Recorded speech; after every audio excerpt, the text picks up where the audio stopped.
I'm joined by Jim Wilson, my House leader, talk about the gas plant scandal. And what's frustrating, Jim's going to give us more details, is yesterday in the House, Jim brought forward a motion to have the House sit next week. So after day off Monday for Thanksgiving, we're going to get to the bottom of this gas plant scandal, find out exactly what Kathleen Wynne knew and why she acted the way she did. But if we can't even, well, both the Liberals and the NDP voted that down. So if we can't even get a few extra days of sitting to talk about one of the biggest scandals in the province's history, it shows that the Liberals and the NDP just don't take this issue seriously. They just want to let it fade into the past. We're not going to let that happen. I mean, $1.1 billion was stolen from taxpayers by the Liberals, and the NDP was driving the getaway car. That has a huge impact on our power system. The questions we'd like to ask, if we were able to sit next week, and Premier Wynne was not simply along for the ride. She was in the driver's seat. She was making the decisions. She signed the document that cast aside any protections taxpayers had. We heard that from the Auditor General yesterday as well. We need to hold them accountable. And when we see the NDP and Liberals teaming up to escape accountability, that tells me that only the PC party is prepared to take on the big issues in the province, getting spending under control, restoring respect for the taxpayer, and getting our economy moving again.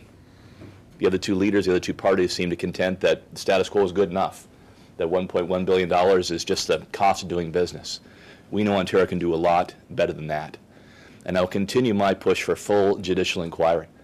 Maybe it's going to take putting the Liberals on the stand before a judge to eliminate the selective amnesia they've had on the stand, to actually compel truthful testimony to see why they made the call, when they knew what the costs were going to be, and why they covered it up. It's that simple. It's time to move ahead, and I wish we were sitting on Tuesday to do just that. Jim, you want to add to that? Yeah, the Liberals are clearly allergic to accountability, and it's chronic. It's like a disease aided and abetted by the NDP. We wanted the House sitting next week so the Liberals could explain how another $1 billion was squandered on self-interest and political survival. We wanted them to explain not caring a whit about the interests of taxpayers who now have to pay the damages. Now it looks like a judicial inquiry, as Tim said, may be the only way of getting to the truth.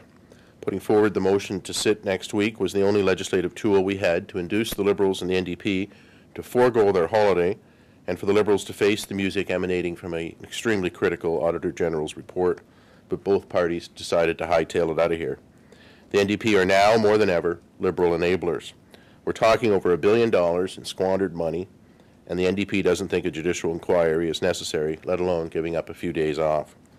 Over the years, we've seen Premier Wynne, Premier McGuinty use every trick in the book to avoid accountability. They've prorogued, they've invented committees and panels, and next week they're using Thanksgiving to avoid accountability yet again.